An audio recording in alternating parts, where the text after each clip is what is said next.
प्यारे बच्चों, आज हम कक्षा 7 के गणित विषय के अगले टॉपिक पर बात कर रहे हैं। पिछले वीडियो में हमने या पिछली क्लास में हमने पूर्णांकों का जोड़ना सीखा था। इस क्लास में हम अब पूर्णांकों का घटाना सीखेंगे कि पूर्णांकों को किस प्रकार से घटाया जाता है। तो देखें, पूर्णांकों के घटाने के विभिन्न नियम हैं। उसमें से पहला नियम हम डिस्कस कर रहे हैं यहाँ पर कि पहला नियम क्या है।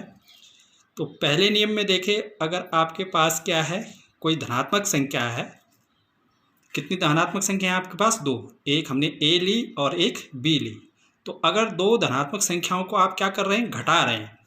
ये ए धनात्मक संख्या है और बी भी धनात्मक संख्या है। ये ए बी दोनों क्या है, पूर्णांक है। क्या है? पूर्णांक है। यहाँ पर मान लीजिए मैं लिख देता हूँ, ए बी और ये सी क्या है, पूर्णांक है। क्या है? ये पूर्णांक है। क्या है? पूर्णांक। तो पहला नियम क्या है, मान लीजिए ये ए और बी जो दो पूर्णांक हैं, दो पूर्णांक जो संख्याएं हैं ए और बी, इनको अगर घटाया जाए तो हमें क्या मिलेगी? या तो धनात्मक संख्या मिलेगी, धनात्मक पूर्णांक मिलेगा, या ऋणात्मक पूर्णांक मिलेगा। यानी कहने का तात्पर्य है कि दो धनात्मक संख्याओं को घटाने पर आपको धनात्मक संख्या भी मिल सकती है और ऋणात्मक संख्या भी मिल सकती है। तो इसका जो कैसे ये दो धनात्मक जो हमें धनात्मक मिलेगा या ऋणात्मक संख्या, उसके लिए भी नियम है कि यदि जो ये पहली वाली संख्या है, ऋण से पहले वाली संख्या यानी ए, और ऋण से बाद वाली संख्या को हम क्या कर रहे हैं, बी। ऋण चिन्ह से बाद वाली संख्या को बी कह रहे हैं। तो अगर ए, ये पहले वाली संख्या बड़ी है बाद वाली संख्या से, यानी ऋण से पहले वाली संख्या ऋण के बाद वाली संख्या से बड़ी है, तो आपको कैसी संख्या मिलेगी? यानी उनका घटा के क्या मिलेगा, उन दोनों संख्याओं को, दोनों संख्याओं से धनात्मक संख्या मिलेगी। और यदि बाद वाली संख्या बड़ी है, यानी बी वाली बड़ी है, बाद वाली बड़ी है, और ये पहले वाली ए वाली छोटी है, तो तब आपको क्या मिलेगी? ऋणात्मक संख्या मिलेगी। ये जैसे यहाँ पर ऋणात्मक संख्या है, ये मिलेगी आपको। तो इसको उदाहरण से समझते हैं। यहाँ पर जैसे देखें, यहाँ पर है एक संख्या हमारे पास 7 और एक 3 है। दोनों धनात्मक संख्या है, 7 भी धनात्मक संख्या और 3 भी धनात्मक संख्या है। अब देखें यहाँ पर जब हम 7 में से 3 को घटाएंगे तो हमारे पास क्या आएगा? 4 आएगा। और 4 कैसा है? धनात्मक। अब देखो यहाँ पर जो 7 है, 7 बड़ी है 3 से, यानी पहले वाली संख्या बाद वाली संख्या से क्या बड़ी है। तो पहली वाली संख्या, ऋण चिन्ह से पहले वाली संख्या अगर बाद वाली संख्या से बड़ी होती है तो हमें कैसी संख्या मिलती है? धनात्मक संख्या मिलती है। जैसे यहाँ पर हमें 4 मिली। ठीक है, ऐसे ये दूसरा उदाहरण देखें। यहाँ पर दूसरे उदाहरण में क्या है, देखें यहाँ पर कि ये 2 है हमारे पास। 2 में से हमने क्या घटाना है? 5 घटाना है। पहले वाली संख्या भी धनात्मक है 2, और 5 भी धनात्मक है। किंतु यहाँ पर देखो, बाद वाली संख्या जो है 5 बाद, ऋण के बाद वाली संख्या वो बड़ी है और पहले वाली संख्या छोटी है। तो इस स्थिति में क्या होगा? देखो, 2 में से 5 गया तो क्या करेंगे? 5 में से 2 गया 3, और चिन्ह किसका आएगा? बाद वाला। देखो चिन्ह कैसा आएगा? यहाँ पर ऋणात्मक आएगा। चिन्ह कैसा आएगा? ऋणात्मक। ऋणात्मक इसलिए आया क्योंकि ऋण चिन्ह के बाद वाली संख्या बड़ी है और ऋण चिन्ह से पहले वाली संख्या छोटी है। तो जो आप उनको घटाएंगे तो चिन्ह क्या आएगा? ऋण का आएगा। यानी छोटी संख्या में से आप बड़ी संख्या को घटा रहे हैं तो चिन्ह कैसा आता है? ऋण का आता है। ठीक है, तो याद रखिए, अगर दो धनात्मक संख्याओं को आप घटा रहे हैं तो अगर पहली वाली ऋण से पहले वाली संख्या बड़ी है और ऋण से बाद वाली संख्या छोटी है तो आपको क्या मिलता है? धनात्मक संख्या मिलती है। तब आपको धनात्मक संख्या मिलेगी, धनात्मक संख्या। और अगर ऋण से बाद वाली संख्या बड़ी है और ऋण से पहले वाली संख्या छोटी है तो आपको ऋणात्मक संख्या मिलती है। ये उदाहरण से आप ये स्पष्ट देख लिया यहाँ पर। अब देखें, इसमें अगला जो नियम है, यदि आपके पास एक धनात्मक संख्या है और एक ऋणात्मक संख्या है। एक धनात्मक संख्या है, ए धनात्मक संख्या, ए से पहले धन लगाया है, और बी कैसी संख्या है? ये ऋणात्मक संख्या है। एक धनात्मक संख्या अगर पहले धनात्मक संख्या है, ऋण से पहले क्या है? धनात्मक संख्या, और ऋण के बाद ऋणात्मक संख्या है, तो धनात्मक संख्या में से ऋणात्मक संख्या को घटाने पर आपको सदैव क्या मिलेगा? आपको धनात्मक संख्या ही मिलेगी। और अगर पहले ऋणात्मक संख्या है और ऋण के बाद धनात्मक संख्या, ऋण से पहले ऋणात्मक संख्या है और ऋण के बाद धनात्मक संख्या है, तो सदैव आपको ऋणात्मक संख्या ही प्राप्त होती है। कैसे? उदाहरण से समझते हैं। देखो ये पहला उदाहरण है, तो पहले उदाहरण में देखो ये क्या है, 6 कैसी संख्या है यहाँ पर, धनात्मक, और ये ऋण 5 कैसी संख्या है, ऋणात्मक। यानी ये ए की तरह है, ए धनात्मक है, और ये बी की तरह है, ये ऋणात्मक है। तो पहली धनात्मक संख्या है, ऋण से पहले धनात्मक है, और ऋण के बाद क्या है, ऋणात्मक संख्या है।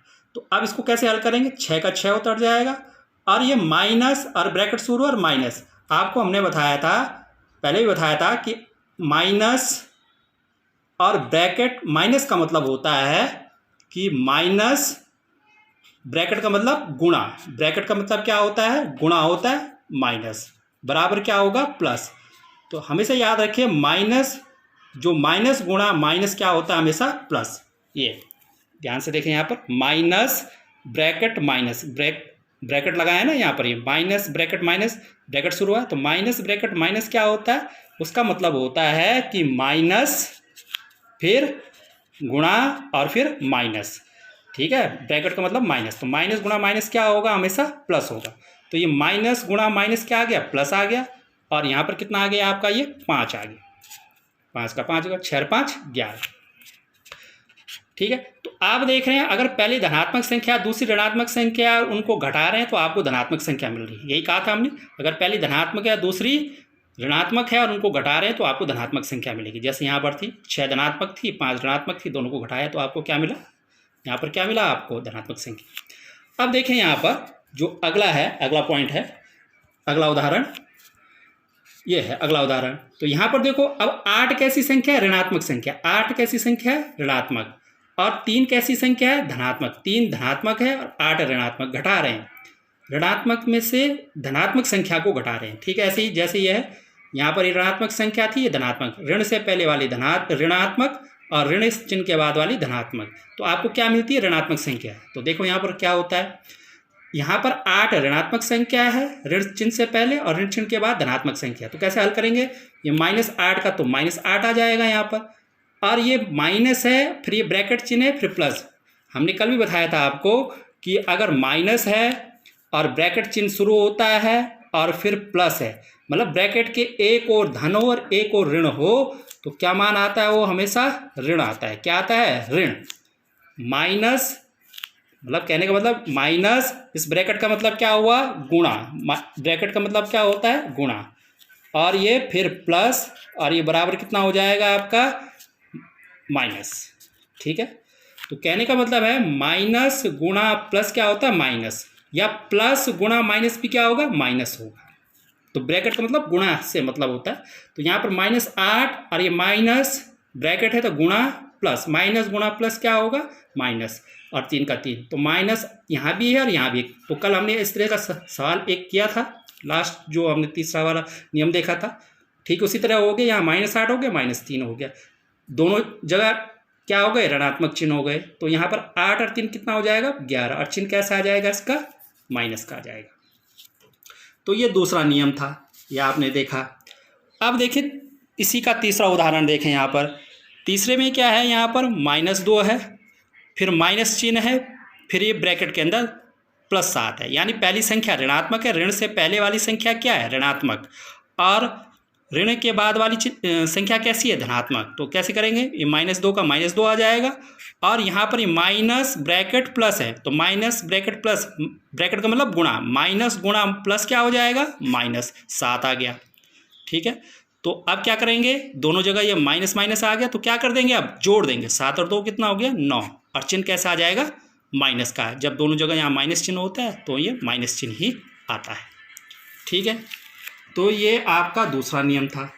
अब तीसरा नियम देखें, यहाँ पर तीसरा नियम क्या है, ये है कि अगर आपके पास दोनों ऋणात्मक संख्याएं हैं, देखो ऋण चिन्ह से पहले भी ऋणात्मक संख्या है ये वाली, और ये वाली भी ऋणात्मक संख्या है, ये ऋण चिन्ह से पहले वाली भी ऋणात्मक संख्या और ऋण चिन्ह के बाद वाली भी ऋणात्मक संख्या, तो आपको धनात्मक संख्या भी मिल सकती है, ये प्लस सी हमने लिखा है, तो धनात्मक संख्या भी मिल सकती है और ऋणात्मक संख्या भी मिल सकती है। तो यहाँ पर देखें कैसे उदाहरण है आपके पास, एक ये -5 है और एक ऋण 2 है, एक ऋण 5 है, एक ऋण 2 है। आप घटा रहे हैं दोनों संख्याओं को, ऋण 5 में से ऋण 2 घटा रहे हैं, ये ऋण चिन्ह है।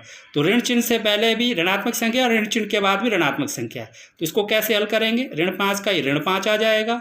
फिर देखें यहाँ पर ये जो ऋण है और फिर ब्रैकेट लगा फिर ऋण के दोनों ओर ऋण है। तो अभी हमने आपको बताया था यहाँ पर ऋण गुणा ऋण क्या होता है, धन।